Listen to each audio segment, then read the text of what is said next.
नमस्कार दोस्तों, स्वागत है आपका अपने प्लेटफॉर्म एनसीईआरटी बाय विक्रम पर।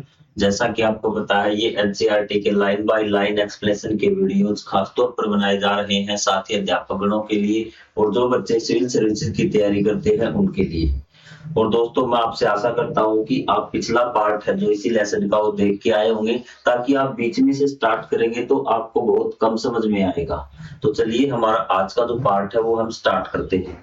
तो दोस्तों, हमने पिछले अध्याय में पढ़ा था कि 1770 के दशक में भारत में भयंकर अकाल पड़ा था, खासकर बंगाल वाले एरिया में। और तब भी अंग्रेज क्या थे, जबरदस्ती कर वसूल रहे थे। जो कर वसूलने की नीति थी उन्हें बहुत अधिक कठोर कर दी। वो सारी बातें हमने पढ़ ली थी। आज हम स्टार्ट करेंगे कि जिस टाइम वो अंग्रेज जिस प्रकार से कर वसूल रहे थे, उस कर वसूलने की नीति के बारे में उनका ही एक ब्रिटिश अधिकारी, अंग्रेज अधिकारी ने लिखा था।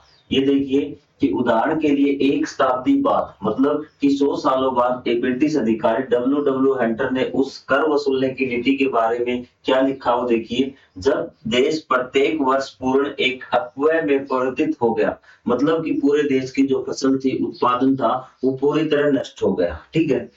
तब भी अंग्रेजी शासन लगातार अधिक भूमि कर की मांग करता रहा। जो अंग्रेजी शासन था वो क्या है, अधिक कर की मांग करता रहा, अधिक टैक्स वसूलता रहा। वर्ष 1770 की दाहक ग्रीष्म ऋतु में लोग मरते रहे। कि ग्रीष्म ऋतु के दौरान अकाल पड़ा, जो थोड़ा बहुत अनाज हुआ वो अंग्रेजों ने टैक्स के रूप में ले लिया, जो उनके पास जमा था वो भी टैक्स के रूप में ले लिया। तो ये कहता है कि 1770 की ग्रीष्म ऋतु में लोग मरते रहे।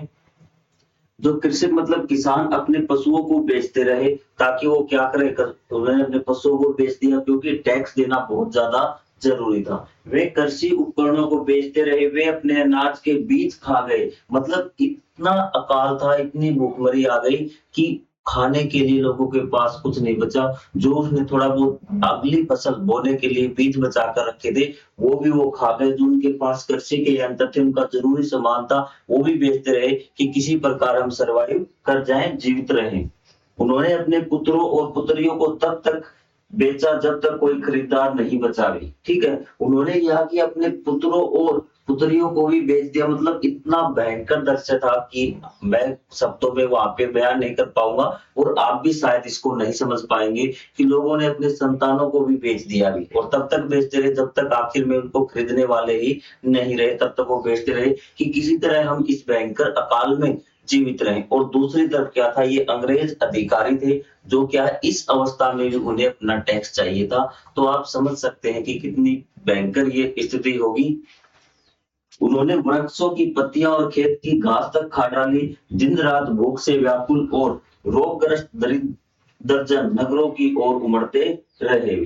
ठीक है, कि इतनी ज्यादा भूखमरी थी कि वो घास फूस खाई, उन्होंने पेड़ों के पत्ते तक खाए कि किसी तरह हम जीवित रहे। इतना भयंकर अकाल था। और उस अकाल में भी अंग्रेजों ने कर वसूला।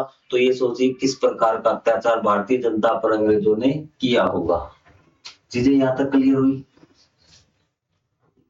इस प्रकार की दुखद अकाल घटनाएं संपूर्ण ब्रिटिश शासन काल में बार बार घटित होती रही। उदाहरण के लिए उसने कहा कि ये नहीं कि जो अकाल था ये एक बार आया। ये बंगाल वाले हिस्से की बात है, आपकी बंगाल उड़ीसा के आसपास के क्षेत्र की बात है कि 1770 71 72 में वहां पे अकाल पड़ा था। अकाल आप समझ गए कि उस टाइम बारिश न हो, फसलें सूख जाए और खाने पीने की वस्तुओं की भी कमी आ जाए, उसको हम अकाल बोलते हैं।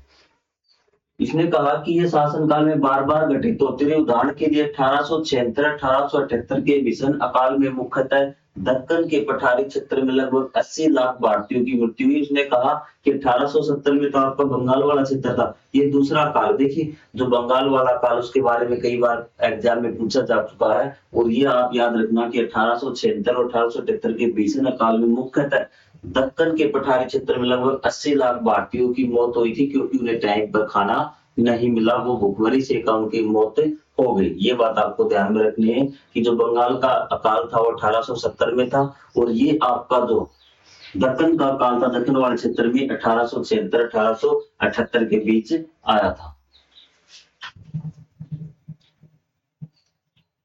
अब देखिए कि एक और देखिए विडंबना आप कि आपको खुद से महसूस होगा कि किस तरह के अंग्रेज अधिकारी अत्याचारी थे। कि एक और जहां लोग बड़ी संख्या में भूख से मर रहे थे, वही मद्रास के समुद्र तट पर निर्यात हेतु तैयार अनाज की बोरियां। कि वहां बीच में तो ठीक है कि उनके शासनकाल में लोग भूख से मर रहे थे और फिर भी वो क्या कर रहे थे, भारत देश से जो अनाज वो निर्यात कर रहे होंगे। तो आप अंदाजा लगा सकते हैं कि किस प्रकार की स्थितियां रही होंगी। संकट की गंभीरता की उपेक्षा करते हुए कुछ भारतीय व्यापारी मूल्यवृद्धि की आशा में अपने भंडार को रोक कर रखते थे। अब देखिए यहाँ पे क्या पक्ष दिखाया गया है कि अंग्रेजों की तो बात छोड़ो, वो विदेशी हैं, वो उनका मकसद ही भारतीय जनता को लूटना था। यहाँ पे बताया गया है कि संकट की गंभीरता की उपेक्षा करते हुए कि जो भारतीय व्यापारी थे, कि भारतीय कुछ समृद्ध व्यापारी थे, उन्होंने भी क्या किया कि संकट की गंभीरता को छोड़ते हुए इन्होंने ये नहीं देखा कि लोग मर रहे हैं। उन्होंने संकट की गंभीरता की उपेक्षा करते हुए मतलब संकट की ओर ध्यान नहीं दिया कि हालात क्या हैं। कुछ भारतीय व्यापारी मूल्यवृद्धि की आशा में अपने भंडार को रोक कर रखते थे, जिससे कृत्रिम अभाव उत्पन्न होता था। कृत्रिम मतलब मानव ने जो अभाव उत्पन्न किया कृत्रिम। एक तो ऐसी स्थिति हो कि आपके गांव में कहीं पे खाने पीने का कोई है ही नहीं, साधन है ही नहीं, अनाज खत्म ही हो गया, वो तो आपका प्राकृतिक अभाव हो गया। लेकिन आपके गांव में कुछ लोग क्या कर ले, अनाज को अपने घर में स्टॉक करके रख ले, उसको बोलते हैं कृत्रिम अभाव। वर्ड बेहतरीन है ये। कृत्रिम अभाव उत्पन्न हो गया क्योंकि जो व्यापारी थे उन्होंने क्या कर लिया, स्टॉक कर लिया, अपने पास रख लिया। ये आपका कृत्रिम अभाव उन्होंने उत्पन्न कर दिया। दूसरी ओर ब्रिटिश शासन ब्रिटेन को निरंतर अनाज निर्यात करता रहा और एक तरफ कुछ तो भारतीय व्यापारियों ने अपने पास स्टॉक कर लिया, कुछ ब्रिटिश व्यापारियों ने क्या किया, अपने ब्रिटेन बेचते रहे। अकाल के 3 वर्षों के दौरान केवल चावल ही प्रति वर्ष लगभग 10 लाख टन की मात्रा में निर्यात किया गया, कि 10 लाख टन, और एक टन में होता 10 क्विंटल मतलब 1000 किलो। तो आप अंदाजा लगा सकते हैं कि कितना चावल निर्यात किया गया था। ये अकाल वाले वर्षों में आपके 3 वर्ष 1770, 1771 और 1772 में लगभग 10 लाख टन की मात्रा में निर्यात किया गया। तो ये देखिए आप, उपयुक्त कारणों के अतिरिक्त ब्रिटिश शासन की मुक्त बाजार की नीति, जिसके अंतर्गत वस्तुओं के मूल्य को स्वतंत्र रूप से घटने बढ़ने दिया गया, उसने भी अकाल की भयावहता की और अधिक बढ़ाया गया। अब देखिए कि 2 कारण मैंने आपको बता दिए। एक तो क्या था कि भारतीय जो व्यापारी थे, समृद्ध व्यापारी थे, उन्होंने क्या कर लिया, अनाज को स्टोर कर लिया और वो प्रतीक्षा करने लगे कि कब मूल्य बढ़े। मूल्य बढ़ेगा ना, तब हम उसको बेचेंगे, और ज्यादा कमी होगी तो चीज का मूल्य और ज्यादा बढ़ता है, जितनी कमी होती है उतना मूल्य और ज्यादा बढ़ता रहता है। तो इस प्रकार उन्होंने कमीला दिन आज की। दूसरा, जो ब्रिटिश थे वो क्या करते रहे, वो अनाज का निर्यात करते रहे, इंग्लैंड भेजते रहे, ब्रिटेन भेजते रहे। उसके बाद है मुक्त बाजार की नीति। मुक्त बाजार की नीति होती है कि जिसपे सरकार का कोई कंट्रोल नहीं होता कीमतों पर, ठीक है। सरकार कीमतों की ओर ध्यान नहीं देती, चाहे कोई कीमत कितने ही नीचे आ जाए, चाहे किसी कीमत की किसी भी वस्तु की कीमत कितने ही बढ़ जाए। वो होती है आपकी मुक्त व्यापार, जिसके अंतर्गत वस्तुओं के मूल्य को स्वतंत्र रूप से घटने बढ़ने दिया गया। उसने भी अकाल की भयावहता को और अधिक बढ़ा गया कि जैसे आपका गेहूं का मूल्य बहुत ज्यादा हो जाए, आज मान लीजिए गेहूं 2000 रुपए किलो हो जाए, तो क्या स्थिति होगी। तो इस प्रकार की स्थितियां भी थी। इस प्रकार भारत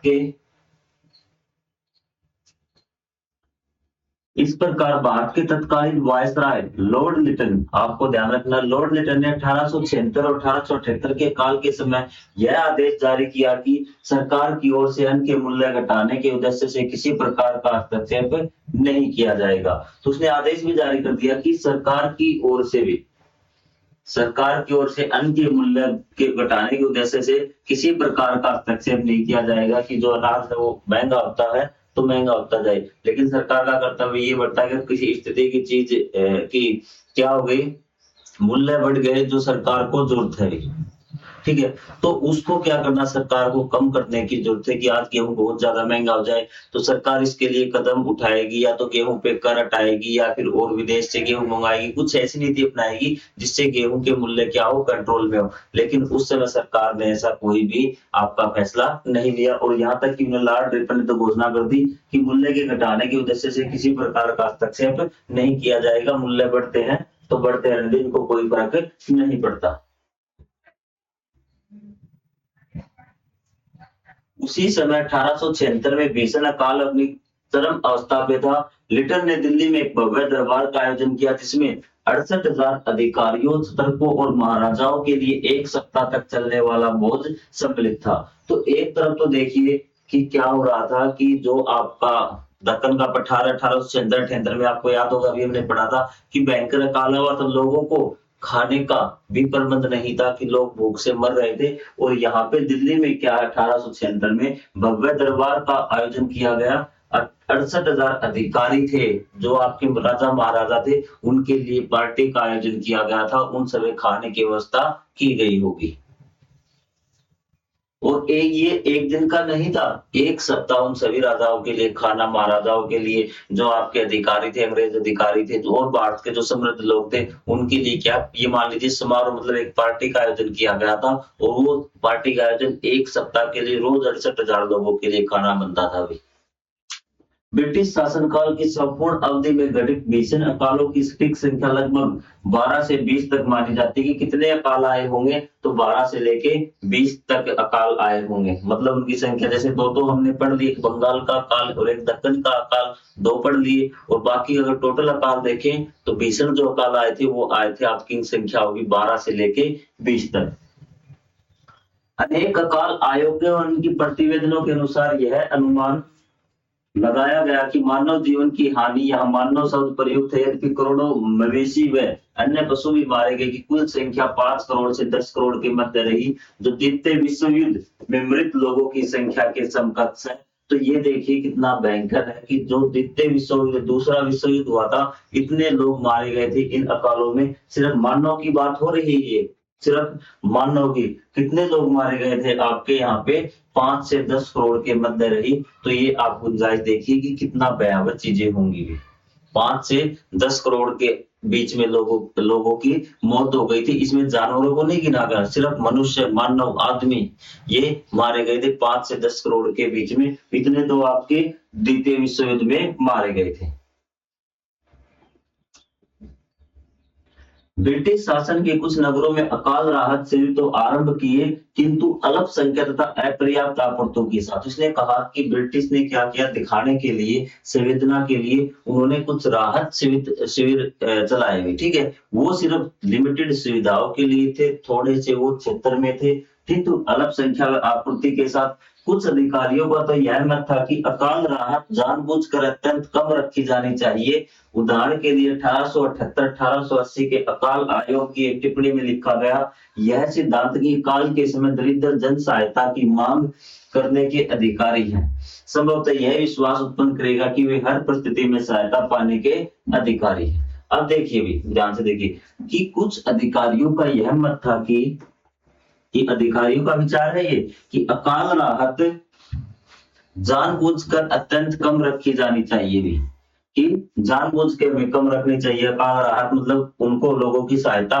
हमें कम मात्रा में ही करनी चाहिए। क्यों करनी चाहिए वो देखिए। उदाहरण के लिए 1878-80 के अकाल आयोग की एक टिप्पणी में लिखा गया, यह सिद्धांत की अकाल के समय दरिद्र जन सहायता की मांग, अकाल के समय जो गरीब लोग हैं उनकी सहायता की मांग करने के अधिकारी हैं भी, ठीक है। जो आपके दरिद्र जन हैं, गरीब लोग हैं, वो सहायता की मांग करने के अधिकारी हैं, कि मतलब कि उन्हें मांगने के अधिकारी है, मतलब उन्हें मांगना ही चाहिए, वो इतने समर्थ नहीं होने चाहिए कि न मांगे। आपको आ रही बात समझ में। आगे कहता है, संभवतः यह विश्वास उत्पन्न करेगा कि वे हर परिस्थितियों में सहायता पाने के अधिकारी हैं, कि उन्हें हर परिस्थिति में सहायता मांगनी पड़े, मतलब इतने वे समृद्ध न हो, ठीक है। हमें यह ध्यान में रखना चाहिए कि भारत में अकालों का इतिहास हर काल में रहा है, जो सूखा, बाढ़, युद्ध, अभियान अन्य कारकों से उत्पन्न हुए। उसने कहा कि जो अकाल है भारत में हर समय में पड़े हैं, हर, चाहे वो किसी का भी काल हो, चाहे वो आपके अंग्रेज हो, चाहे वो मराठे हो, चाहे आपके चंद्रगुप्त मौर्य वंश का काल हो, चाहे गुप्त काल हो, चाहे आपका ऋग्वैदिक काल है, अकाल तो हर वर्ष में पड़े हैं। चाहे अकाल मतलब कि संपूर्ण जो आपकी फसल है उसका नष्ट हो जाना, चाहे वो युद्धों के कारण अकाल आए हों, चाहे वो बाढ़ के कारण अकाल आए हो, चाहे वो सूखे के कारण अकाल आए हो, ठीक है। किसी भी कारण से क्या फसलों का नष्ट होना, ये हर समय में हुआ है, हर राजा के समय में हुआ है। औपनिवेशिक काल में भारत, विशेषकर ग्रामीण भारत, गहन निर्धनता में डूब गया और कभी उबर नहीं पाया, ठीक है। तो उसने कहा कि, एक मिनट में इसको स्टार्टिंग से पढ़ाता हूं, कि हर काल में रहा, जो सूखे के कारण, बाढ़ के कारण, युद्ध के कारण या अन्य कारकों से, परंतु इतने व्यापक स्तर पर कभी नहीं। उसने कहा कि इतने बड़े स्तर पर नहीं आए भी, कि अकाल तो पड़े थे, लेकिन इतने बड़े स्तर पर नहीं आए। कि आप देखिए कि अंग्रेजों का 200 साल का शासन था और इसके दौरान कितने अकाल पड़े, 12 से 20 साल, 20 के अप्रोक्सीमेट आपके अकाल पड़े भी। तो उसने कहा फिर भी भारतीय उस समय पहले के समय समृद्ध थे, लेकिन अंग्रेजों की नीति के कारण इन्हें बहुत बड़ा नुकसान पहुंचाया। औपनिवेशिक काल आप समझ गए, जब भारत गुलाम बना था उससे लेकर 1947 तक के समय को औपनिवेशिक काल कहते हैं। काल में भारत, विशेषकर ग्रामीण भारत, गहन निर्धनता में डूब गया और वो कभी उभर नहीं पाया।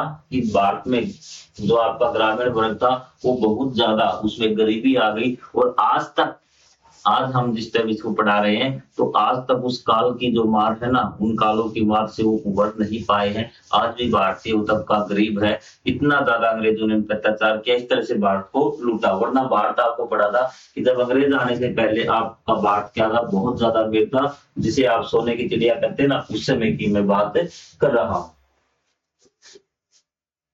अगर भारत की संपदा का विकास होता, किसी चीज को बाहर निकालना, कि उन्होंने किस प्रकार से भारतीय जो संपदा थी, संसाधन था, वो किस प्रकार से बाहर भेजा गया। कि अब तक जितने भी पुराने शासक थे मुगलों तक, ठीक है, उन्होंने क्या किया, भारत की संपदा का बाहर निकास नहीं किया। यदि हम एक दो को छोड़ दें, वो उन्होंने आए कुछ समय के लिए, उन्होंने आक्रमण किया, धन लूटा और वो बाहर ले गए, लेकिन बाकी को इतनी बड़ी तरीके से क्या हुआ कि भारत की संपदा को बाहर नहीं ले जाया गया। जो मुगल आए वो यही रहने लगे, संतुलित काल के थे वो यहीं पे, उन्होंने जो कुछ किया वो यहीं पर किया, भारत भूमि पर।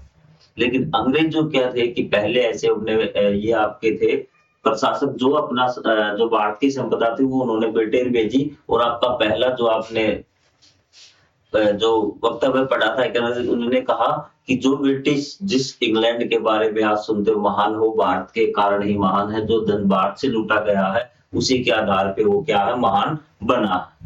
चीजें क्लियर है आपको? तो चलिए देखते हैं। जैसा कि हमने पूर्व में देखा, भारत का आर्थिक शोषण ब्रिटिश औपनिवेशिक नीति की आधारशिला था। ठीक है, मतलब कि जो ब्रिटिश औपनिवेशिक नीति थी ना, उसका आधार ही क्या था कि भारत का हमें आर्थिक शोषण करना है, भारत को हमें लूटना है। उनका मेन मकसद ही यही था।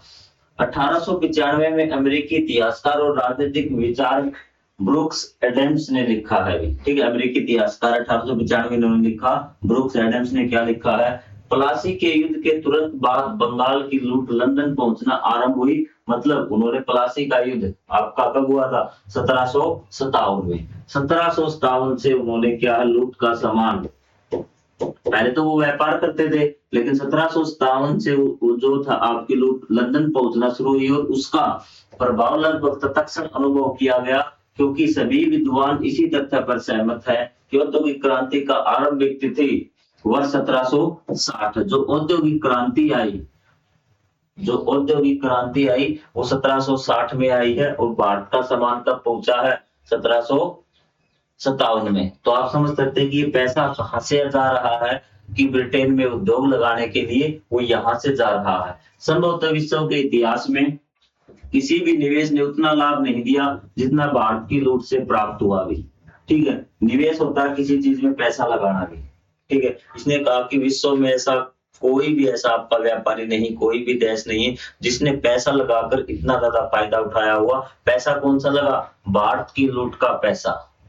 भारत की लूट का पैसा, मतलब भारत में से वो लूटते और इंडस्ट्री उद्योग कहाँ लगाते, ब्रिटेन में, इंग्लैंड में। ठीक है, तो ये कहता है कि उस लूट का इतना ज्यादा फायदा हुआ कि आज ब्रिटेन की स्थिति आप जान सकते हैं कि वो कितना आपका आर्थिक रूप से मजबूत देश है। वो सिर्फ किसके बदौलत हुआ, भारत की बदौलत हुआ, कि भारत से लूट कर वो रुपया ले गए, धन संपदा ले गए, उन्होंने इन्वेस्ट कहाँ गया, रुपया लगा कहाँ पे, वो ब्रिटेन में।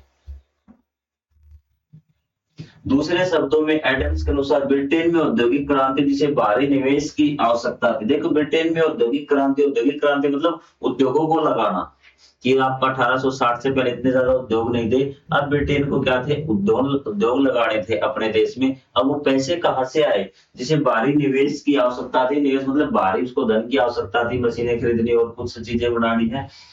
थी आंशिक रूप से बाहर से लूटी गई संपदा से संभव हो पाई। यह वाक्यांश अमेरिकी इतिहासकार विल ड्यूरेंट से उद्धृत है। मतलब ये वाक्य इसी को आपको सरल रूप में बताया गया है। आपको भी अभी ये बात समझ में आ गई होगी।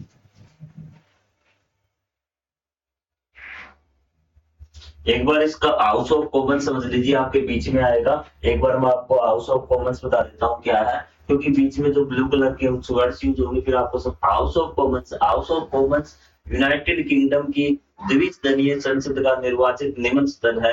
कि जैसे आपके संसद है, एक लोकसभा है और एक राज्यसभा है। ठीक है, लोकसभा में आप कुछ चुनकर भेजते हैं, राज्यसभा में मनोनीत किए जाते हैं जो आपसे चुने हुए प्रतिनिधियों के द्वारा। हम उसको बाद में डिस्कस करेंगे, लेकिन पहले हाउस ऑफ कॉमन क्या है कि यूनाइटेड किंगडम की द्विसदनीय संसद का निर्वाचित निम्न सदन है। कि आपकी जो उनकी संसद है ना इंग्लैंड की, उसमें 2 सदन है, तो उसमें जो लोग चुनकर आए हैं उसको बोला गया है हाउस ऑफ कॉमन्स। इस सदन में निर्वाचित होने वाले प्रथम भारतीय दादा भाई नौरोजी थे। कि वो दादा भाई नौरोजी सदन में निर्वाचित हुए थे, मतलब वो चुने गए थे। ये बात भी आपको ध्यान में रखना है कि आपका हाउस ऑफ कॉमन्स में भारत के पहले जो निर्वाचित सदस्य थे वो कौन थे, दादा भाई नौरोजी थे। आपको आगे बात समझ में। तो अब देखिए यहाँ पढ़ते हैं कि इसके बारे में क्या दिया गया है। एडेम्स और डिग्बी जैसे विद्वानों से प्रेरणा लेते हुए एक प्रतिष्ठित राजनीतिक विचारक दादा भाई नौरोजी ने वर्ष 1901 में poverty and un British rule in India नामक पुस्तक लिखी हुई। तो अब आपको एक पुस्तक का नाम आ गया जो आपको याद रखना। दादा भाई नौरोजी ने 1901 में एक पुस्तक लिखी थी जिसका नाम है poverty and un British rule in India. ये है आपका दादा भाई नौरोजी ने मोस्ट इंपोर्टेंट करके टिक कर लीजिए। नामक पुस्तक जिसमें उन्होंने ब्रिटिश सूत्रों से प्राप्त आंकड़ों के आधार पर भारत से निष्कासित धन का अनुमान प्रस्तुत किया। कि उन्होंने बताया कि अंग्रेज हो भारत से कितना धन ले गए। उन्होंने जो अपने कुछ अंग्रेज अधिकारी थे जो उनके मित्र थे या फिर जिनसे उनके अच्छे संबंध थे, उन्होंने पता लगाया उससे कुछ सूत्रों से कि आखिर अंग्रेज कितना धन ले गए हैं। आधार पर उन्होंने अपना अनुमान प्रस्तुत किया। लगभग उसी समय एक इतिहासकार रोमेश चंद्र दत्त ने इकोनॉमिक हिस्ट्री ऑफ इंडिया में, ये एक और बुक आ गई आपकी रोमेश चंद्र दत्त की इकोनॉमिक हिस्ट्री ऑफ इंडिया में, इसी प्रकार का अध्ययन किया कि अंग्रेज कितना धन ले गए हैं भारत से। इन समस्त अध्ययनों से यह ज्ञात हुआ कि उपनिवेशवादियों ने भारत से असंख्य अरब पाउंड की संपत्ति का निष्कर्षण किया। मतलब कि असंख्य, हजारों में नहीं, लाखों में नहीं, करोड़ों में नहीं, अरब, असंख्य अरब मतलब जिसकी गिनती भी नहीं की जा सकती, अरब की संपत्ति का निष्कर्षण किया। एक नवीनतम अनुमान उत्साह पटनायक द्वारा लगाया गया के अनुसार 1765 से 1938 तक की अवधि में भारत से लगभग 45 ट्रिलियन अमेरिकी डॉलर वर्तमान मूल्य का धन निष्कासित किया। मतलब 45 ट्रिलियन अमेरिकी डॉलर, 45 ट्रिलियन है आप देखिए। और इसको अगर रुपए में बात करेंगे तो 45 ट्रिलियन गुणा में आप 100 कीजिए, 4500 ट्रिलियन रुपए में कितने, 4500 ट्रिलियन रुपए। अब आपके साथ ये होमवर्क है कि आप देखिए कि 4500 ट्रिलियन कितने होते हैं। आप में से 95% को ये भी नहीं पता होगा 4500 ट्रिलियन कितने होते हैं। इतने रुपए भारत से ले गए। और आप एक बार कॉपी पेन लेके कैलकुलेटर लेके जो भी है आप ये देखिए, अगर 4500 ट्रिलियन आज भारत में वापिस होते तो भारत कितना अमीर देश होता और आप खुद कितने अमीर होते। ये बात मुझे कमेंट में जरूर बताएं। यह राशि वर्ष 2023 में ब्रिटेन के सकल घरेलू उत्पाद का लगभग 13 गुना है। अब आप देखिए भी, आपको और मजेदार एक बात बताता हूं कि 2023 में ब्रिटेन का जितना सकल घरेलू उत्पाद था, मतलब सरकार जितना प्रोडक्शन करती है, जो कुछ भी बनाती है, सेवाएं करती है, उसका 13 गुना है। ठीक है, तो आप अंदाजा भी नहीं लगा सकते कि कितना धन लूटा गया। मैं कह रहा हूं कि आप अंदाजा भी नहीं लगा सकते। यह धन केवल करों के माध्यम से नहीं, इसने कहा यह सिर्फ करों के माध्यम से नहीं अपितु औपनिवेशिक सत्ता द्वारा भारतीयों से रेलवे निर्माण, टेलीग्राफ नेटवर्क तथा युद्धों पर होने वाले व्ययों की पूर्ति हेतु भी वसूल किया गया।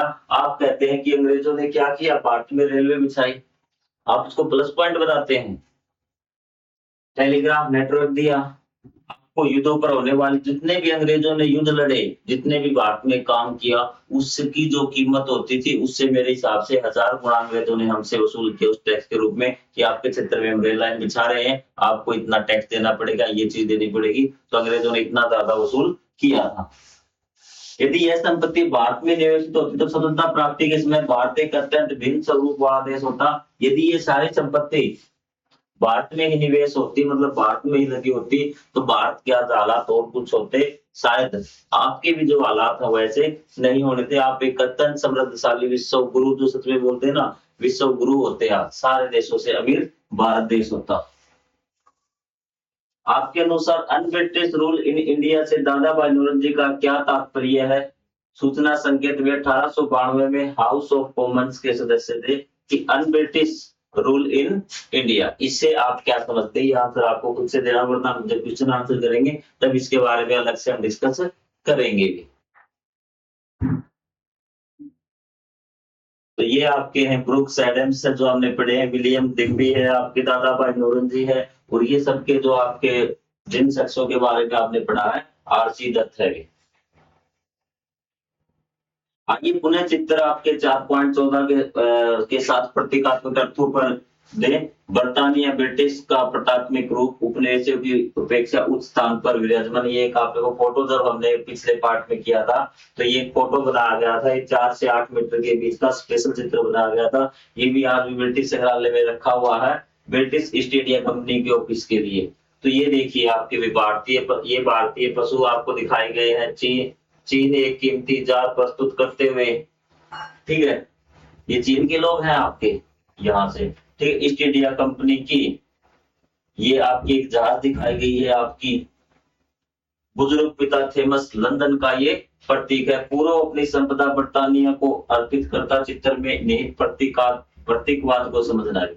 ये चित्र पूर्व मतलब कि आप देखिए क्या बताया गया है कि पूर्व आपका ये आपका यूरोप महाद्वीप था, आपको पता है, और यहाँ पे एशिया महाद्वीप था। एशिया महाद्वीप में जो उन्होंने उपनिवेश बनाए थे, देश अपने गुलाम बनाए थे, इसमें वो बताए गए हैं कि वो आपका ब्रिटेन को अपनी संपदा सौंप रहे हैं भी, ठीक है। ये 2 श्याम वर्ण पुरुष भी हैं आपके, ठीक है, कपास की गांठें चढ़ाते हुए भी। इस डायग्राम को एक बार आप अच्छे से देखना, नेट पे सर्च करो तो मिल जाएगा। जिसके पास किताबें हो आराम से इसको देखना भी,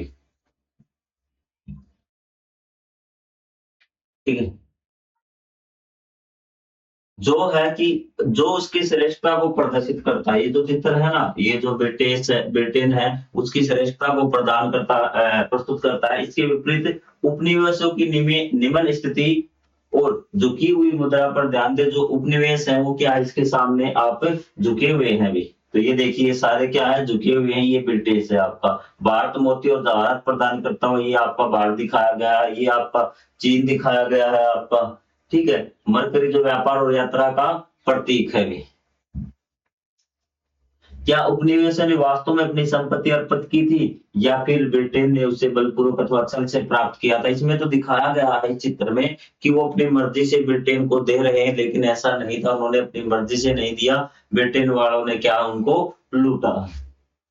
साथ ही भारतीयों की त्वचा का गहरा रंग भी देखिए, जो बर्तानिया के वर्ण से विपरीत है, जो उस समय गोरे लोगों की काले वर्ण वाले स्थानिकों पर श्रेष्ठता की धारणा को दर्शाता है। उसमें ये दिखाया गया कि गोरे लोग काले लोगों से क्या है, श्रेष्ठ। इस चित्र के माध्यम से दिखाया गया, काले लोग मतलब भारतीय लोग।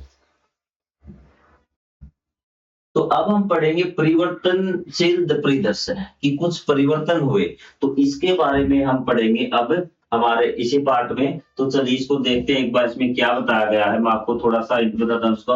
विस्तारित हो रहे उपनिवेशवादी शासन ने भारतीय जीवन के प्राय प्रत्येक पक्ष को प्रभावित किया, क्योंकि शासक यह मानते थे कि जो विस्तारित हो रहा था ना, मतलब जो अंग्रेजों का क्षेत्र था वो धीरे धीरे बढ़ रहा था भारत में, तो न्यूक्लियर शासन ने भारतीय जीवन के प्राय प्रत्येक पक्ष को प्रभावित किया। प्रत्येक पक्ष मतलब चाहे वो राजा हो, चाहे आपकी वो जनता हो, चाहे वो कोई उद्योग वाला हो, चाहे वो किसान हो, हर पक्ष को उसने प्रभावित किया, क्योंकि शासक यह मानते थे कि भारत को उनके श्रेष्ठ विचारों के अनुसार पुनः आकार दिया जाना चाहिए। आइए संक्षेप में उन प्रभावों में कुछ से दृष्टि डालें।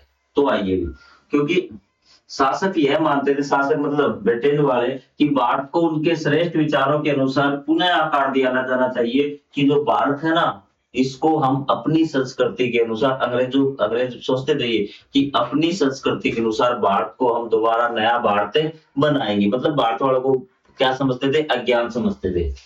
श्रेष्ठ विचारों के अनुसार पुनः आकार दिया जाना चाहिए। आइए संक्षेप में उन प्रभाव में से कुछ दृष्टि डालें। तो ये हम पढ़ेंगे अगले पार्ट में कि किस प्रकार से उन्होंने परिवर्तन करने की सोची और किस प्रकार से भारत के विभिन्न वर्ग इससे प्रभावित हुए। तो मिलेंगे अगले पार्ट में, तब तक के लिए जय हिंद, जय Bharat, thank you very much. कम पढ़ लीजिए, अच्छा पढ़ लीजिए, ताकि आपको चीजों की वास्तविकता की जानकारी हो। तो आप इस वीडियो को शेयर जरूर करें और आप बाकी के पूरे लेक्चर प्लेलिस्ट के माध्यम से जान सकते हैं। तो मिलेंगे अगले पार्ट में, तब तक के लिए जय हिंद, जय Bharat, thank you very much.